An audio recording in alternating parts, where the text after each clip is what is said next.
Good morning, everyone. It's Simone from Volunteering Queensland. I am here with Jasmine Renny.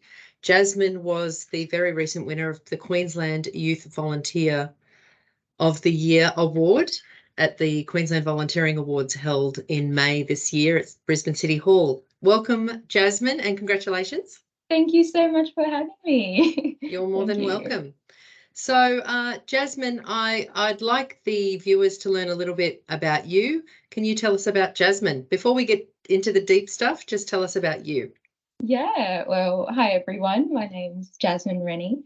I have recently graduated as a registered nurse and I'm currently completing postgraduate studies to continue pursuing medicine in the near future.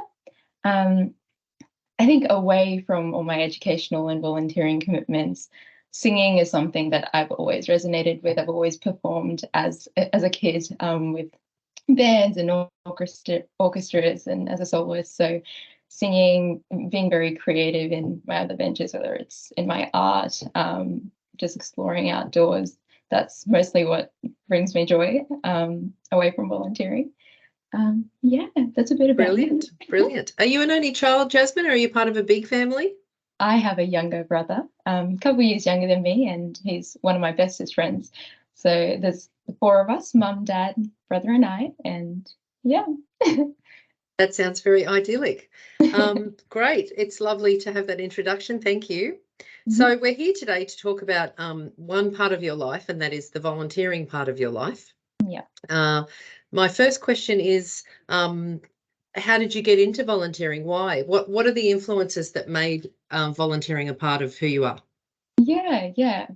I think from a young age, for me, the values of selfless service and respect have really been ingrained in my upbringing.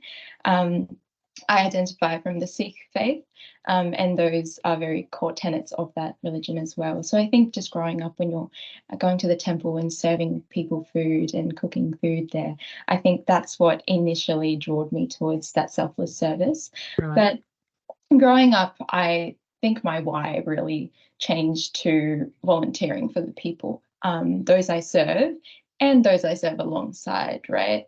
But at the very crux of it is humbly wanting to make a difference in communities that I really do empathize with.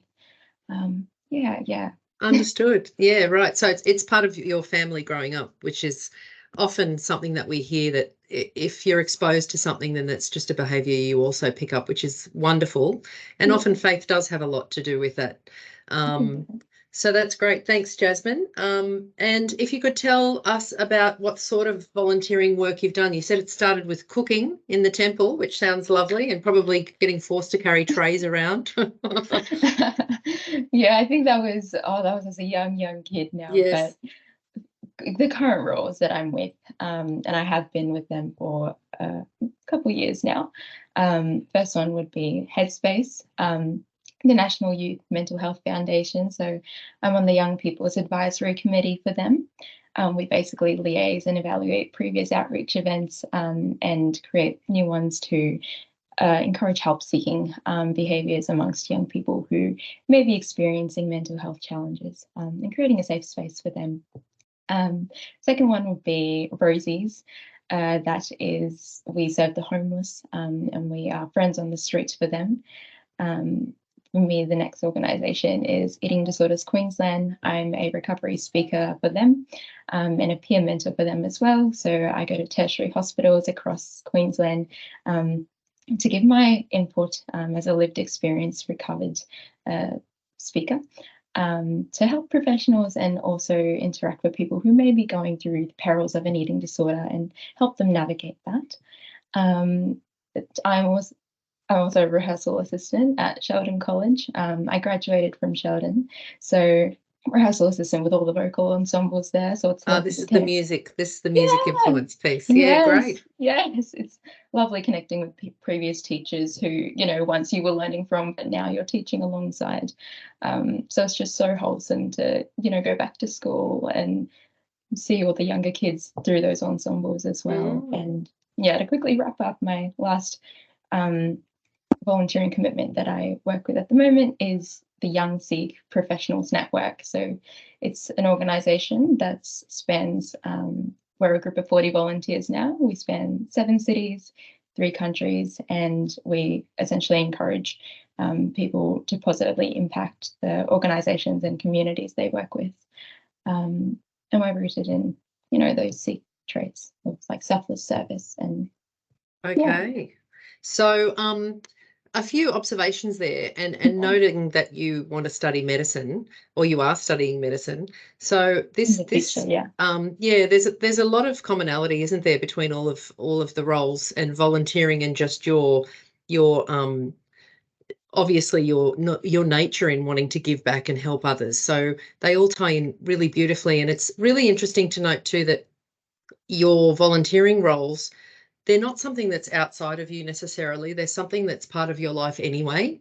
And, it's not as if you're volunteering for something you're completely unfamiliar with. You're tapping into your love of music to give back at the school that helped you, and you're sharing your experiences with others going through the same thing, and you're in your religious group working with them. So they're all parts of your life anyway. You're just putting your hand up and saying, yes, I'll help, aren't you? Which is beautiful. And I wish, we all wish that we could see more of that rather than sitting back and being afraid to participate. So do you think being a confident person is an essential part of being a volunteer, to have that confidence to say, oh, yeah, I'll help you? I think it is part of it, but I don't think it's like we all go through phases of life, right? I don't think confidence is like, okay, I'm confident now. It's more about we go through peaks and troughs of how we feel emotionally, how our mental health is going, and that's completely normal, right? So just because one is confident, that of course helps, recognizing that, hey, I have a voice and I can make a difference here. But at the same time, if we're going through a tough time and we still have the capacity to reach out and lend a helping hand, I don't think confidence is the only necessary thing. Yeah. And out of interest, the roles that you are volunteering with now, were you asked to help, or did you offer? And is there a place for both of those things? In my experience, I offered. I sought out those opportunities because the people and communities that I connect with through them, I knew I was once at a point where I needed that help, and I may have not had the resources then to be able to get that help. And so, I researched those opportunities, and as you said, they stem from parts of my life that are really important to me, whether that's music, whether that's education, whether that's my faith, whatever else it is.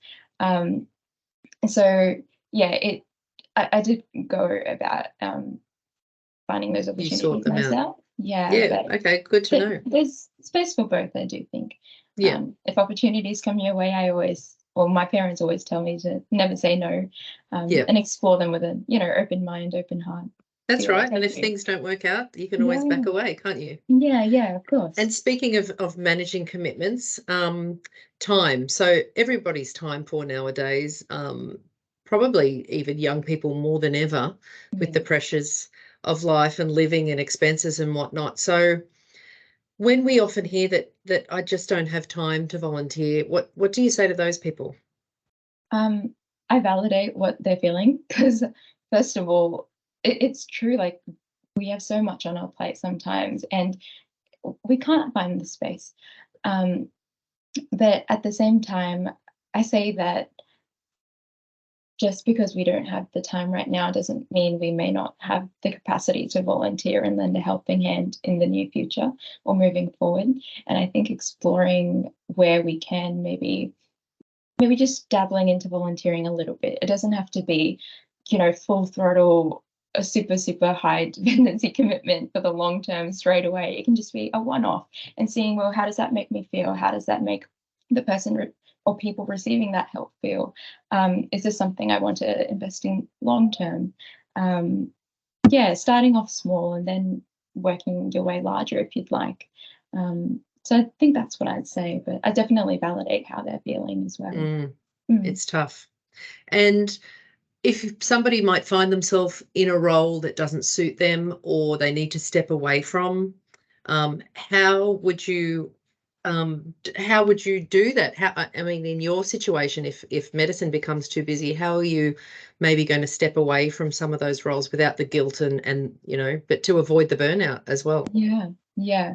And I think that's such an important thing to consider as well, right? Because at the end of the day, for me, I think of it in this analogy. It's called watering your seed. I'll quickly explain it. So you are the seed, right? Yourself, you're the seed. The branches are your career, your education, your relationships, anything else in your life, family. That's the wider set of the tree. If you're not watering yourself, you're not investing in your self-care, you're not setting up healthy boundaries and recognize, right, well, I may be feeling a little bit burnt out. I need to step back and really prioritizing that decision. It doesn't matter how much you water the rest of the branches, how much you invest in your career in that specific volunteering role. At the end of the day, if you don't prioritize you're going to burn out. The tree is going to burn out. It's going to dry up, right? And those fruitful outcomes are going to be limited anyway. So I think keeping that mindset at the forefront is something that helps me, and hopefully may help other people too. I love it.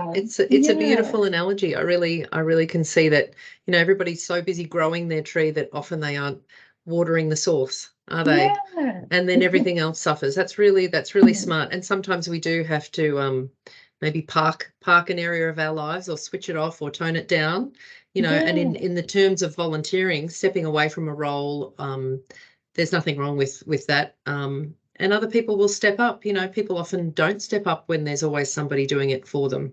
Yeah. So I really agree. like that. Yeah. It's like it's a great analogy. You're not, just because you have to step back one time, it doesn't mean that it's the be all end all, right? I feel like it's a very fluid process. You can invest in and then step back where you need to, and see how it goes for you. Yeah. Excellent. Thank you. And probably coming to the end of the interview, the last question is, you are a young person. I would call you a young person. It still starts with a 2, doesn't it? Yes. So 22 this year. Oh, baby. Okay. So, look, we know that youth volunteering has declined dramatically since COVID. In fact, 30% more of a decline than every other demographic since COVID. So numbers are down on a whole, and then young people are down another step again.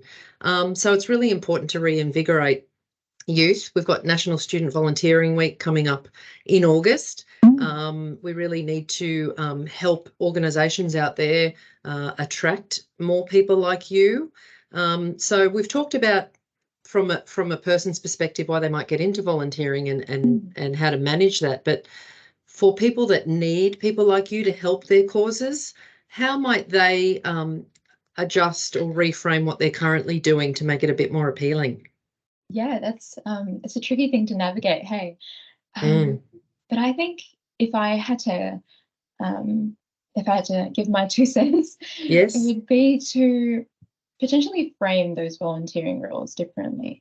I think oftentimes we perceive volunteering as an activity where you're solely giving, and not necessarily receiving anything in return.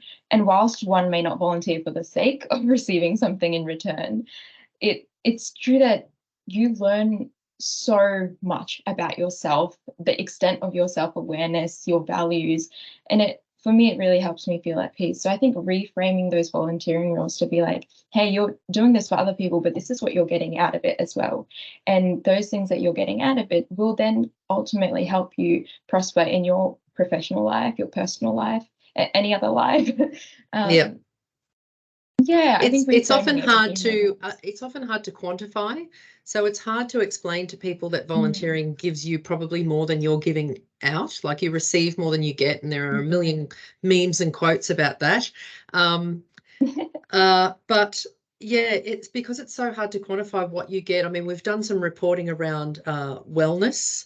In fact, there was a report that was released recently that people who volunteer before the age of 18 are 30% less likely to have mental health issues in their adulthood.